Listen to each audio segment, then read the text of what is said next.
so bear with me. My name is Justin. I'm a software engineer at Microsoft working on our inference and optimization stack for Edge AI.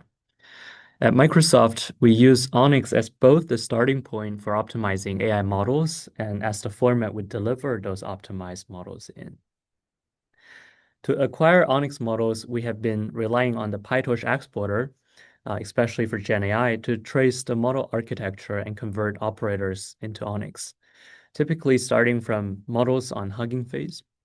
You may experience the pain of exporting a model, and I've seen from the survey that a lot of room for improvement were for the converters. Now, as a maintainer of the exporter, I share this pain. Model exporting is still hard. So the problem. To convert these models into ONNX using the PyTorch exporter, it's still hard for a few reasons. First, we have dynamic shapes where we may want a model to accept different combinations of shapes, but model code may specialize shape information in runtime, which would break export or change the desired architecture that we want. We may see unsupported operators, and that's not only new PyTorch operators that's introduced, but also control flows and other hard to export or hard to trace Python logic. After having this graph from PyTorch, we often need steps to clean up the graph and do node fusion. Some of these patterns are stable and can be recognized, while some others may vary across transformer versions or across the implementation of the model architecture. And some other times, after exporting the model, depending on our usage, we may choose to update or change the model signature, the inputs and output, or slightly alter the model architecture to feed the need of the task at hand. So the simply exported model will need further graph transformations for this to work. Now, last but not least, are quantized models. Low-bit representations in PyTorch nowadays does not have a standard traceable representation. There are multiple ways for representing quantized models depending on the quantization framework that you use. So that makes tracing the graph out one step, slightly even harder. The deeper problem here is also fragmentation. Because there is no single source of truth when people are exporting the model, we may have the same model that is represented by different ONNX graphs. And for the optimizers working on these graphs, the patterns may be hard to recognize, and ultimately you may lose opportunities for optimization because of that. And the quality varies also when we use exporters, because sometimes particular models may require a specific workflow to be exported. If these knowledge is not shared or not acquired, there may be duplicated efforts, and we may spend a lot of time getting the correct model that's performant when we follow different processes. This leads to the thought that we need canonical constructions for similar model types.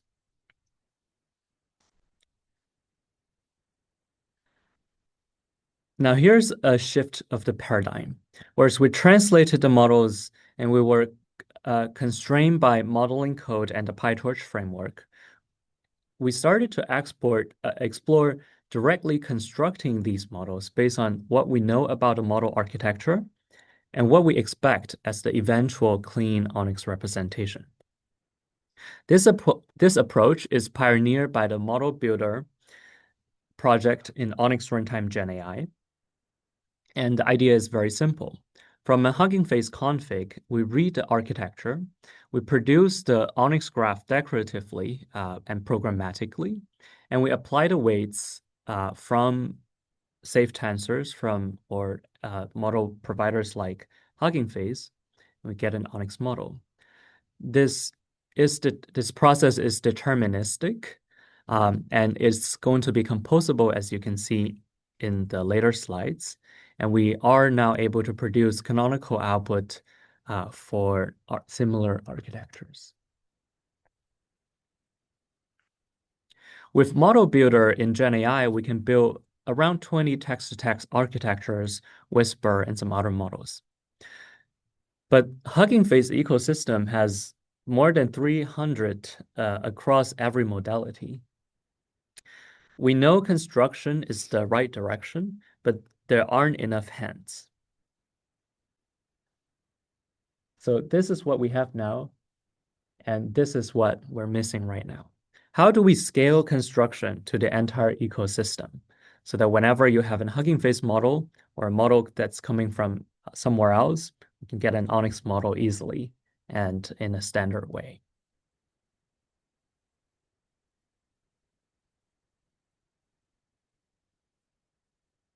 The answer is to design construction for AI from the ground up.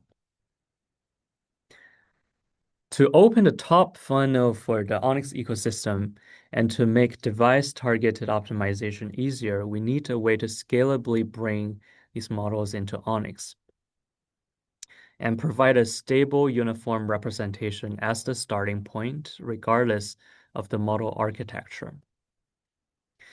And our answer is to scale this using AI agents and design a tool or platform for agentic development from day one. And that's what Mobius does. Mobius is our new tool that is a factory of ONNX model definitions for GenAI that's built with the newly created ONNX script.nn API. Think of it like a familiar representation as how PyTorch would represent models, but now that representation will get directly built into an ONNX model. Here you see this simple API call. It builds a Hugging Face. You supply a Hugging Face model ID. It handles understanding the config and retrieving the weights. And it will just save this model. The Gemma 4 model is a multimodal model that's with multiple components. And with a very simple command, we're able to produce all of these components and save them in a package.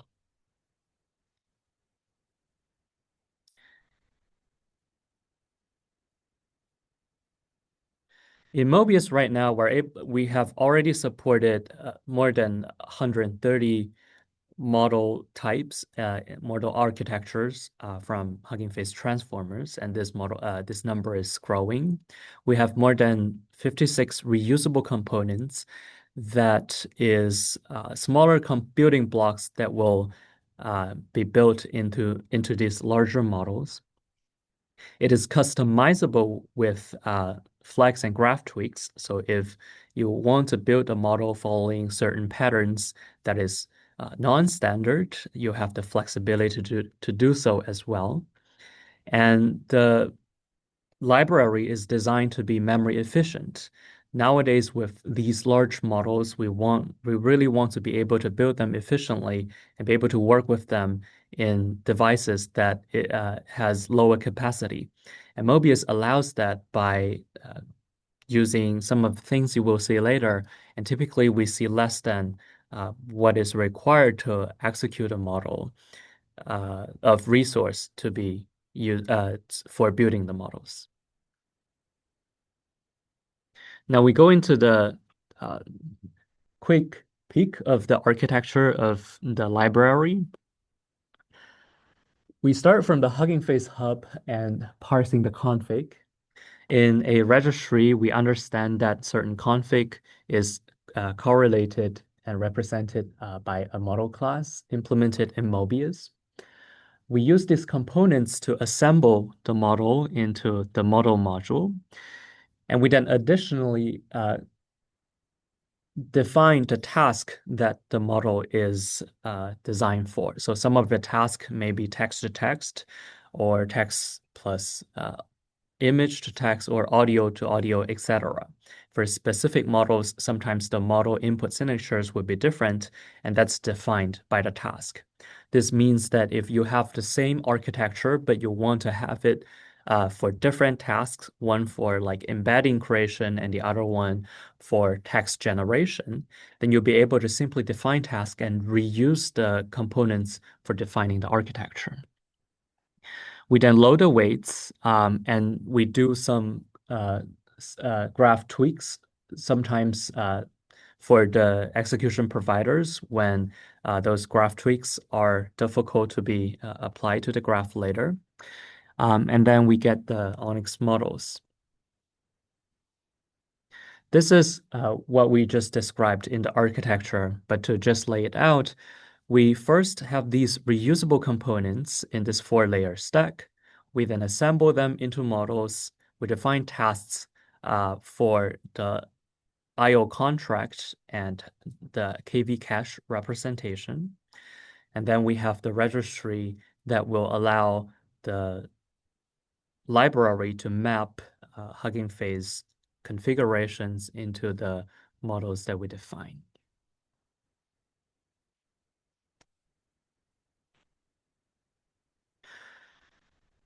To ensure that we are very memory efficient, I need to double check this 100 megabyte claim, but essentially you will be able to build the model, a very large model with a very little amount of memory. And the trick is to declare the parameters first, and then when we actually apply the weights into the model, we simply define the transforms of those weights, like casting data types or transpose, so that they are materialized only when it's saved to the disk. This is done via ONNX IR lazy tensor, and because of the tensor interface that we define in ONNX IR, we're able to do so by just swapping out torch tensors, for example, with a lazy tensor representation, and they get evaluated lazily only when it's saved to disk. And because we designed Mobius as an AI native library, we designed it so that development can largely happen in parallel. Each model is in a single file and they have shared components. We have the test suites that's created in descriptive YAML files for each model so that they can get created independently. And we also have multiple skills for the agents so that they can follow the playbook when they are adding models. I will show a slide in more detail on how we also declare what we call golden tests that allow us to have basic and complete coverage with relative ease. Now, the next act is showing how agents will use Mobius, the skills, the workflow, and how they verify their work. The skills are structured in a way that covers the development process. The agents will understand by following a recipe on how to add a model and have a good understanding of what reusable components there are and what type of components are typically used for certain type of models. For example, multimodal models, MOE models, etc. There is a skill for the agents to ensure that all the weights are properly aligned and are tested. And there is skills for debugging, profiling, and writing tests. So the full kind of development cycle is covered, and as the agents learn, we'll create more skills that handle edge cases, etc. But this checklist will allow the agents to ensure that the work is verified before they report back. Here's a quick example of what an agent does when you ask it or dispatch it to add support of the new Hugging Face model into Mobius. We'll first kind of read the Hugging Face config.json to identify the architecture pattern. If it's kind of a compatible pattern, for example, a llama compatible pattern or some pattern that is existing in the library, it will typically be a single line add or multiple lines declaring the tasks, etc. If it's a novel architecture, then it is instructed to create new components that will represent architecture, or by composing existing components with a few of the new things added. It will then understand and track the Hugging Face checkpoint names. Some models will have different architectures have different flavors of naming their weights, but essentially in transformers, there is simply a mapping that's kept for mapping what's in those safe tensors files into the model. And we do the same for ONNX initializers, so they are standardized. Once you get this ONNX model, the weights are standardized, and uh, uh, regardless of what architecture you are using from Hugging Face, you will see similar outputs in ONNX. And to test, and this will be in the next slide, we have a hierarchical testing system that starts from the simplest of the tests to the longer running test, so the agents can incrementally verify the work and get earliest feedback as soon as they are available to the agents. The testing pyramid that we have designed in Mobius starts from level 1 all the way to level 5, and there are above level 5 integration tests that we are designing for it. To start, the level 1 test is just whether the graph builds. It doesn't care if the weights are even loaded. It will just generate a model with a bare architecture with the Hugging Face configuration, but without applying the weights. All of these will be run very quickly and on every PR. And then moving on to higher levels, we first construct like mock simple Hugging Face configs that's derived from the actual architecture. We then read actual Hugging Face configs and apply no weights so that we can build this full architecture without spending time on materializing the weights. On L3, we create small models, but then we actually run these models on random weights so that we know we have parity in terms of numerical values. Now, these are small models, so they can be run on CPUs, but there are only a few layers, typically 2 layers, so we cannot be very certain that they are correct, which is why we move on to the golden checkpoints, where on L4 we compare a single forward pass that compares the output logics to make sure that they are within a reasonable difference. We then run full generation with the existing golden files, and these golden files are generated from PyTorch models when we create support for the architecture. So they only need to be set up and run once, and then they will be committed to the repository. This means that you will not require installation of the full transformers, Hugging Face, or PyTorch dependencies when you run this test suite. It is all encoded in the repository as golden files, and all we care is that our ONNX model generation passes or generation pipeline that's end-to-end with ONNX Runtime GenAI right now and ONNX Runtime that's generating the correct text. And you can have multiple tests for each model for better confidence.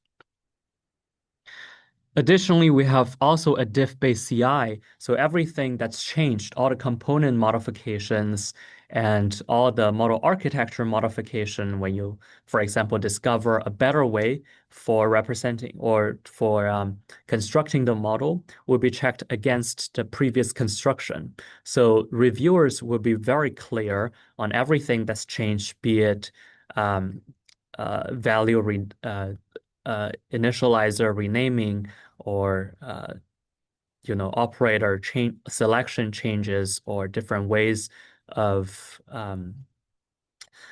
routing the ONNX values, ONNX tensors, etc. They will get reflected on all the pull requests that the contributors submits. So it's very clear when the AIs create pull requests and when the humans are reviewing them, they will get a clear signal on the scope of the change and how much of the models were affected.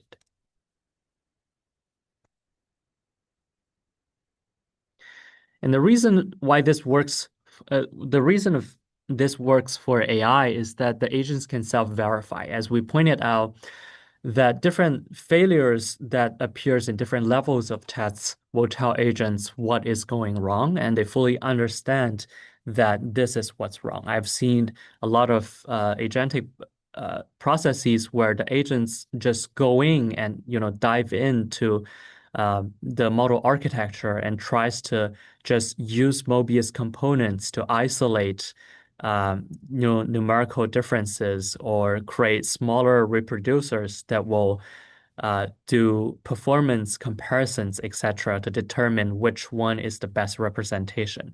And that's very normal when during our experience when the agents are creating these models. So they really understand what the failures means and they can fix it. And this goes even beyond model construction into the runtime where we then allow the agents to first construct the models and fix operator implementation issues or performance issue down the stream end to end in all the way onto the generation pipeline and quantization pipelines, etc. A case study that I want to show is this model called PersonaPlex. It's an audio-to-audio model that's by NVIDIA. It has about 7 billion parameters, and it's a non-typical ONNX model that we typically don't deal with. It's a full duplex audio-to-audio model, and much of our focus right now is text generation models. What happened with this model is that I pointed the agents and said, please support this PersonaPlex model using our skills. The agent was able to pick it up and classify it as novel. And at the end of the day, it was able to produce a demo server that was able to run on our GPU clusters and was able to actually serve that model. And I was able to talk to it. Now,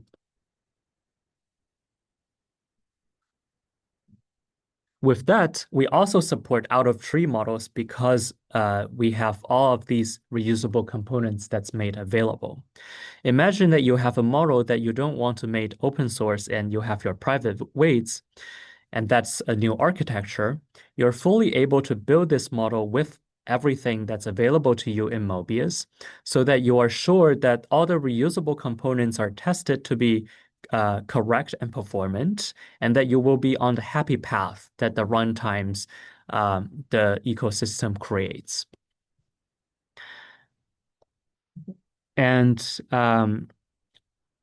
all of these weight format is supported, Safe Tensors, PyTorch bin format, GGUF NeMo, they are supported where this via this share interface, so we can process them similarly when we generate this ONNX model, and you can reuse the same testing infra to ensure that you have the correct model generated. This is a quick coverage overview, and I've mentioned that we cover a lot of different categories and different models. Many of them, the latest models like Qwen 3.6 or Gemma 4 is already available in the Mobius library. Okay, to summarize, it's a library built for standardization. It does the declarative ONNX construction and it produces one canonical output for the architecture. So they can be on the happy path and be reused. It's very memory efficient and it's designed to be AI native. So you can direct your agents to contribute to it or reuse the composable components to build your own architecture. It's going to come out this summer and be open source. It'll be offered in Olive for an end-to-end optimization experience as well. And that's everything about Mobius. Thank you. Thank you. Questions? How are you thinking about these kind of agentic workflows to apply optimizations, like quantization, compression? It's next. So I think it is very valuable if there is a system that allows the agents to work end to end. I think increasingly we're thinking how we can design all of these systems and steps, for example, in Olive, so that they are agent friendly. Ideally, what I'm thinking is that if we have this kind of smooth pipeline and have feedback signals for the agents at every step of the pipeline, then they can kind of fully drive this pipeline and be able to simply discover better ways and more optimal ways to produce the model. So Olive becomes a tool for an agent. An agent will use Mobius through Olive, including whatever other capabilities Olive has. Because we will eventually want these different tools or steps to interact with each other, right? Depending on how we use, how we quantize, how we export, all are related because many multi-models are where you want to do the partitioning, then you want to be aware of how to partition the which operator is going to run where. So yeah, we want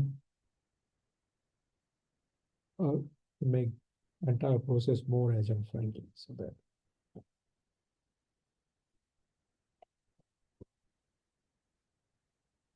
So as you do a lot of the validation, obviously there's history of what's failing and what doesn't, but equally interesting is maybe some of the stats that, come up as part of that process. I think in an earlier talk, somebody was saying, there's, all these operators in ONNX, how do we know which ones are most important or most popular? You essentially have now a means to create a database for it. So will such information, be made available somehow, right, as part of this effort? Because I think that will be interesting for many different reasons, for understanding where the trends are and where to optimize for, and those are really good signals to have. Yeah, I think that's a great suggestion, especially when we declare decoratively construct the models. We now have full control on the operator that we use to create these models for a lot of popular architectures, which means that generating a statistics from these, even from source code or from example build, we can just build a graph within seconds without caring about the weights, etc. So we can quickly just sweep through the whole code base and across these hundreds of architectures and get stats from them.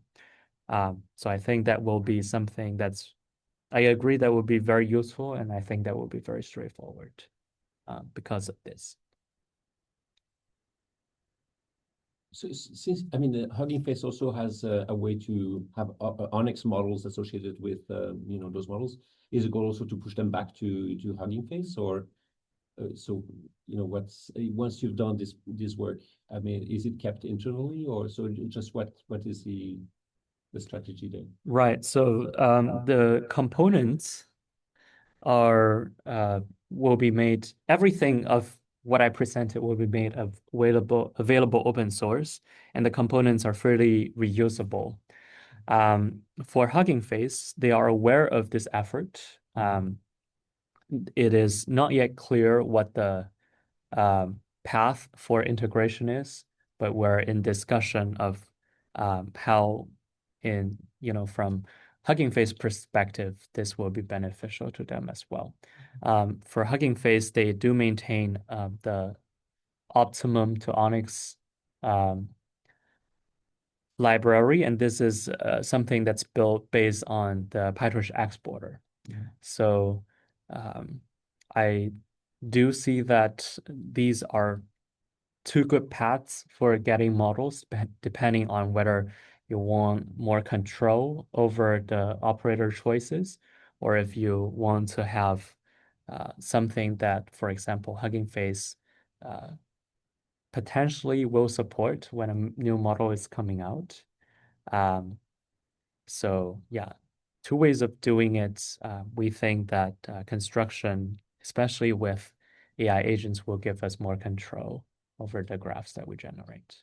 And my second question is like the flavor of ONNX, because it's like the official ONNX, and then Microsoft has also a lot of extensions. Right. So what's the deal there? Yeah.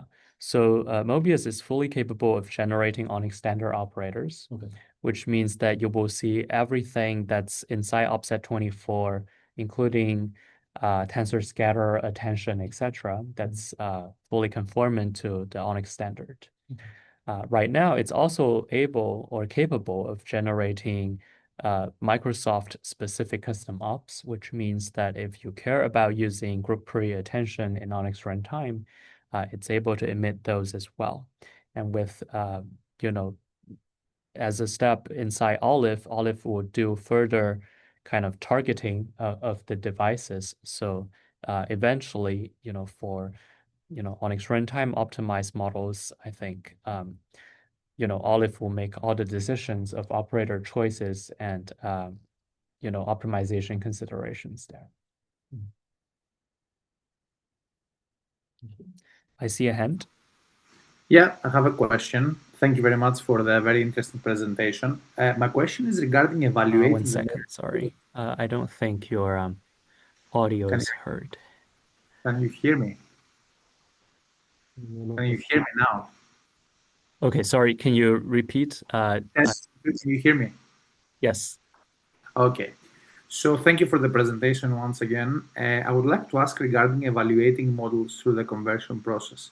Like at some point, I noticed that you mentioned that you perform some kind of internal evaluation in the model, but it's not clear to me to which extent this is done, if you're doing checks across the weights as you transform them, and whether once the model has been converted in a sense, transformed, whether you apply any kind of runs on top of that to verify the correctness against maybe specific inputs or doing some kind of differential testing there. I would like to ask about that. Yeah, that's a great question. I would like to show again this test pyramid that is shown here.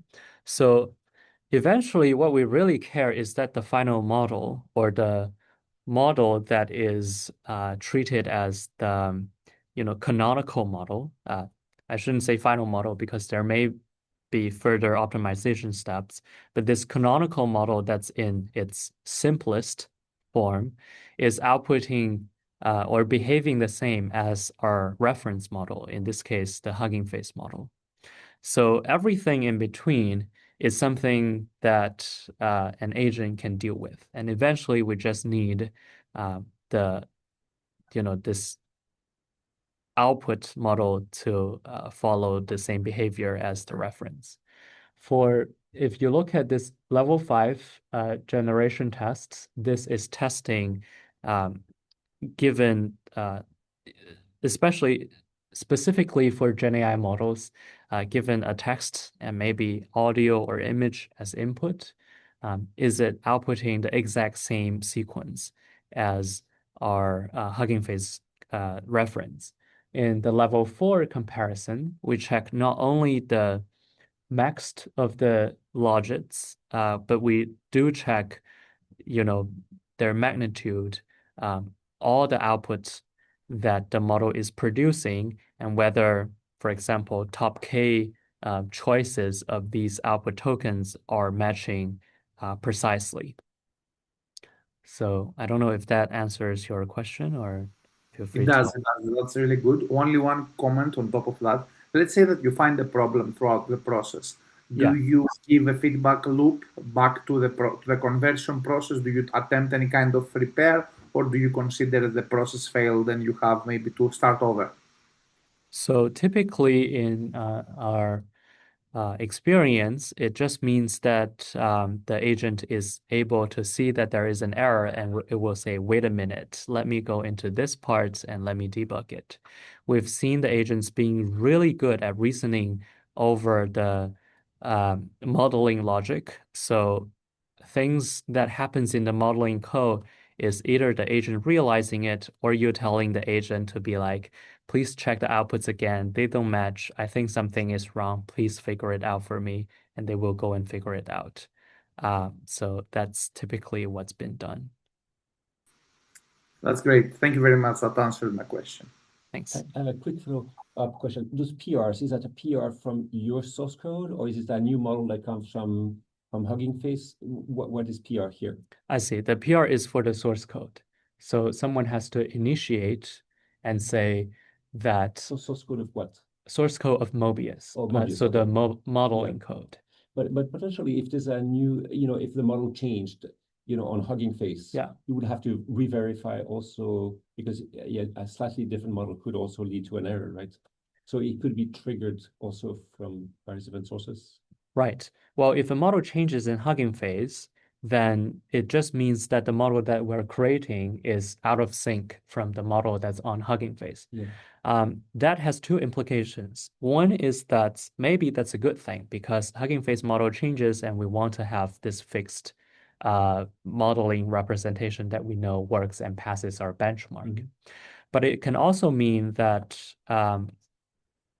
when it changes, it fixes a bug, in which case we will just look at, I can imagine some automated systems that will understand that there is a change or track a change in Hugging Face if we really care, or that, we personally realize that there is a change, and we will make the, changes to the modeling code if that is an actual good change to take.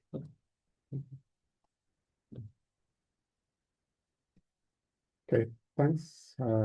Any other questions? Not, we can break for lunch. One quick question. I guess we are